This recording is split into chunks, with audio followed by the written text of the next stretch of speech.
India market invest mindset আপনাদের স্বাগত। যারা চ্যানেল নতুন এসেছেন তাদের কোনো প্লিজ চ্যানেলটাকে সাবস্ক্রাইব করবেন, লাইক করবেন, বেল আইকনটা প্রেস করবেন, তার সাথে অল বাটনটা প্রেস করবেন, তাই নোটিফিকেশনটা কিন্তু সঙ্গে সঙ্গে আপনাদের কাছে গিয়ে পৌঁছাবে। ফার্মা সেক্টরের একটা দিগ্গজ কোম্পানি সান ফার্মা। তো সান ফার্মা আজকের দিনে দেখলে দেখা যাবে কিন্তু ফ্ল্যাট টাইপ পারফরমেন্স দিয়েছে। তো কোম্পানিটার রেজাল্ট Q4 রেজাল্ট কিন্তু ডিক্লেয়ার হওয়ার কথা ছিল, তো রেজাল্ট কিন্তু চলে এসছে। তো মার্কেট ক্লোজ হওয়ার সঙ্গে সঙ্গে রেজাল্ট এসেছিলো, যার জন্য কিন্তু মার্কেটে এরকম একটা হালচাল দেখা গেছে, যেখানে ডাউনেই ছিল কোম্পানিটা, হট করে একটা স্পাইক উঠে কিন্তু আবার নিচে অবশেষে কিন্তু ফ্ল্যাট টাইপ ক্লোজিং দিয়েছে। তো চলুন আমরা কোম্পানিটার রেজাল্ট কী হয়েছে সেটা দেখে নিই। তো অ্যাট ফার্স্ট দেখে নেবো কোম্পানি কোনো কর্পোরেট অ্যাকশন দিয়েছে নাকি। কোম্পানি কিন্তু কর্পোরেট অ্যাকশন দিয়েছে। কী দিয়েছে? কোম্পানি ডিভিডেন্ড দিয়েছে। ফাইনাল ডিভিডেন্ড কত টাকা করে? 5 টাকা করে ফাইনাল ডিভিডেন্ড দিয়েছে। তো স্যার ফাইনাল ডিভিডেন্ড শেয়ার হোল্ডারদের অ্যাপ্রুভালের পরেই কিন্তু এই ডিভিডেন্ডটা আপনার ব্যাংকের অ্যাকাউন্টে হিট করবে। কোম্পানির কনসোলিডেটেড নাম্বার দেখবো, রুপিস কী আছে? রুপিস ইন মিলিয়নে রয়েছে। ওকে, আমরা অ্যাট ফার্স্ট কী দেখবো? অ্যাট ফার্স্ট হচ্ছে কোম্পানির ইনকাম দেখবো। তো ইনকাম দেখলে দেখা যাবে কোম্পানির টোটাল ইনকাম কী করেছে।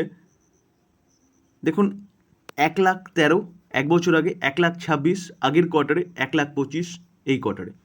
তো সেই জায়গায় দাঁড়িয়ে স্যার 1,13,000টা 1,25,000 ইয়ারলি কোম্পানি ভালো করেছে, কিন্তু কোয়ার্টারলি কোম্পানির যে ইনকাম সেটা কিন্তু কিছুটা পড়েছে।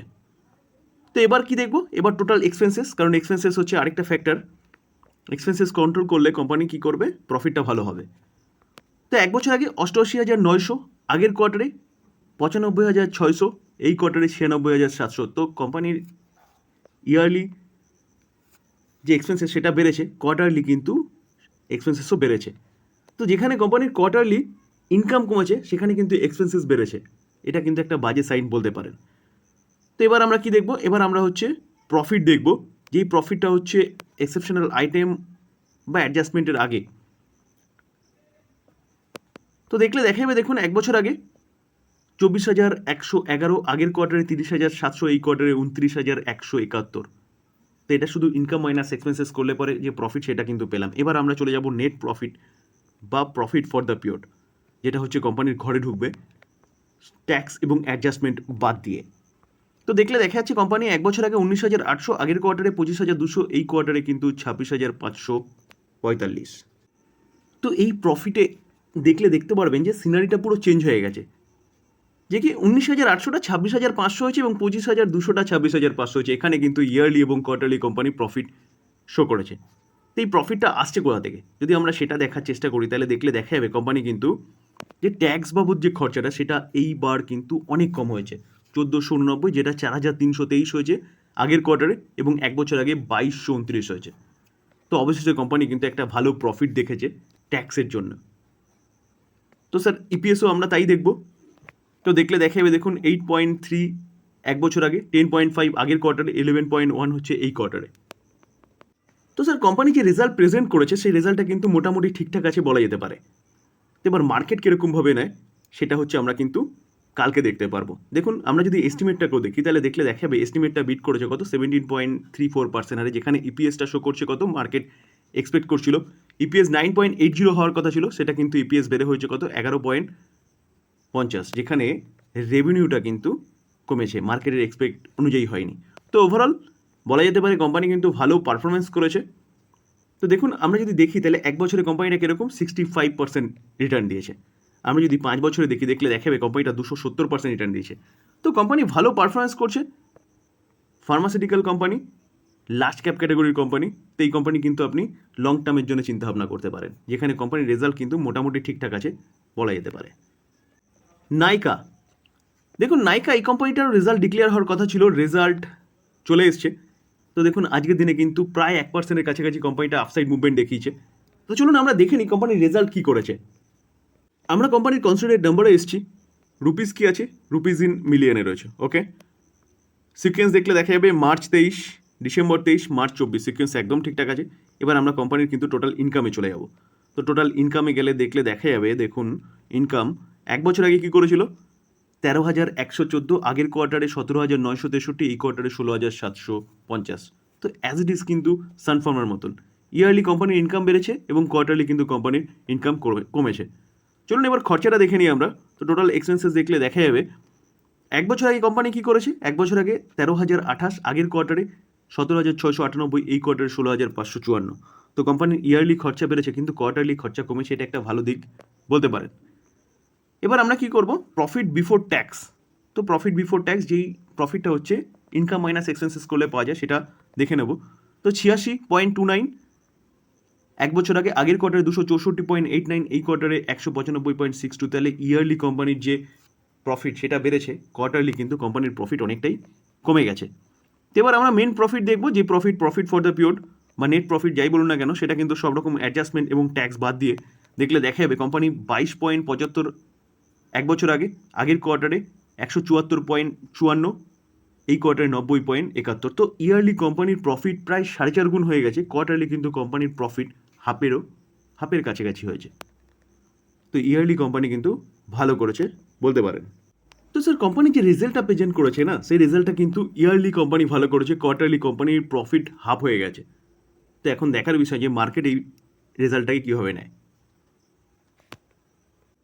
ONGC, oil and natural gas corporation limited.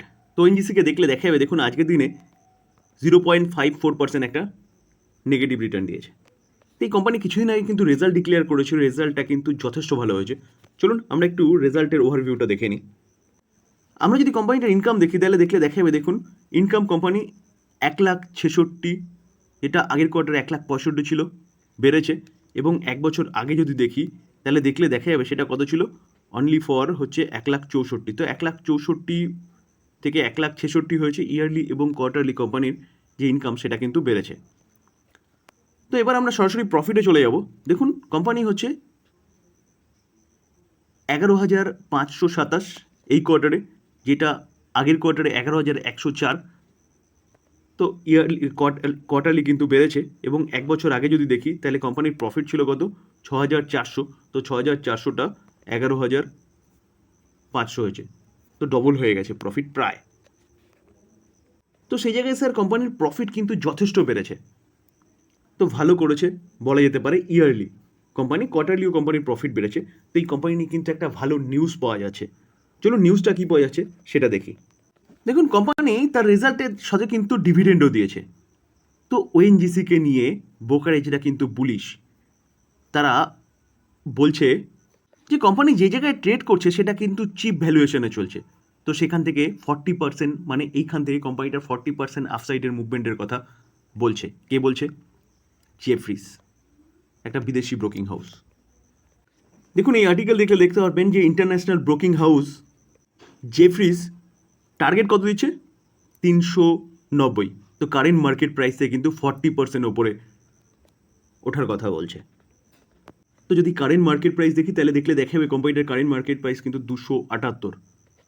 তো এটা কিন্তু একটা ভালো নিউজ বলতে পারেন ওএনজিসির জন্য, যেখানে কারেন্ট মার্কেট প্রাইস থেকে 40%। এই টার্গেটটা সাধারণত কিন্তু এক বছরের জন্য দেওয়া হয়, এটা 6 মাস বা 1 মাস বা 1 সপ্তাহ এর জন্য নয়, কিন্তু যে কোনো ব্রোকিং হাউস তারা টার্গেট কিন্তু 1 বছরের জন্য দেয়।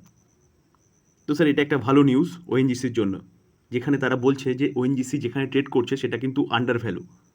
তো এই কোম্পানি নিয়ে কিন্তু আপনি চিন্তাভাবনা করতে পারেন। KPI green energy limited. তো গ্রিন এনার্জি সেগমেন্টে একটা অন্যতম প্লেয়ার বলতে পারেন, যে কোম্পানিটা কিন্তু একটা ভালো পারফরমেন্স কন্টিনিউয়াসলি দেখিয়েছে। দেখুন এক বছরে দেখলে দেখা যাবে কোম্পানিটা কিন্তু 421% রিটার্ন দিয়েছে।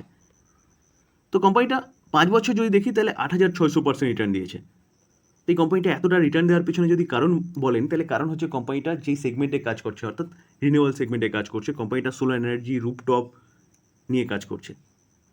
তো একের পর এক অর্ডার পাচ্ছে, কোম্পানিটা সেই অনুযায়ী কাজ করছে, ভালো রেভিনিউ আর্ন করছে, প্রফিটও ভালো করছে, যার জন্য কোম্পানিটা কিন্তু কন্টিনিউয়াসলি দৌড়াচ্ছে। তো আজকে হচ্ছে 22 তারিখ স্যার, কালকে 23 তারিখ, কালকে এই কোম্পানি নিয়ে কিন্তু একটা ফাটাফাটি নিউজ আসতে চলেছে। তো চলুন কী নিউজ আসতে চলেছে সেটা কিন্তু আগেও আমি আপনাদের জানিয়েছিলাম, তো আরেকবার রিমাইন্ডার দিয়ে দিই। কোম্পানিটা আগে বোনাস দিয়েছিল 1:2, এবার ফার্স্ট এভার কোম্পানিটা কিন্তু স্প্লিট দিতে চলেছে। সেটা আমরা কবে জানতে পেরেছিলাম? 13ই মে কোম্পানি জানিয়েছিল যে তারা কত তারিখ, 23 তারিখে, অর্থাৎ 23শে মে, আজকে হচ্ছে 22 তারিখ, 23শে মে বোর্ড মিটিং কন্ডাক্ট করতে চলেছে। কিসের জন্য? ফার্স্ট এভার স্প্লিটের জন্য। দেখুন KPI board it also schedule to meet কত, 23শে মে। কনসিডার কিসের জন্য? দেখুন সাবডিভিশন বা স্প্লিট, যেখানে কোম্পানির ফেস ভ্যালু কী আছে, ফেস ভ্যালু হচ্ছে 10। তো আমরা কালকেই জানতে পারবো কোম্পানি স্প্লিট দিচ্ছে নাকি, আর স্প্লিট দিলে কীরকমভাবে দিচ্ছে। একটার বদলে দুটো, না একটার বদলে 5টা, না একটার বদলে 10টা? তো স্যার ভালো কোম্পানি, কন্টিনিউয়াসলি ভালো পারফরমেন্স করছে, আর কোম্পানিটা কিন্তু ফিউচার ওরিয়েন্টেড বিজনেস নিয়ে কাজ করছে। তো স্প্লিট দিলে কিন্তু এই কোম্পানিটা এখান থেকে রকেট হয়ে ছুটবে। তো এই কোম্পানিটা কিন্তু আপনি আপনার রাডারে রাখতে পারেন লং টার্ম ইনভেস্টমেন্টের জন্যও। তো এই ছিল আলোচনা। যদি আলোচনা ভালো লাগে, যারা চ্যানেল নতুন এসেছেন তাদের হলো প্লিজ চ্যানেলটাকে সাবস্ক্রাইব করবেন, লাইক করবেন, বেল আইকনটা প্রেস করবেন, তার সাথে অল বাটনটা প্রেস করবেন, তাই নোটিফিকেশনটা কিন্তু সঙ্গে সঙ্গে আপনাদের কাছে গিয়ে পৌঁছাবে। থ্যাংক ইউ, ভালো থাকবেন।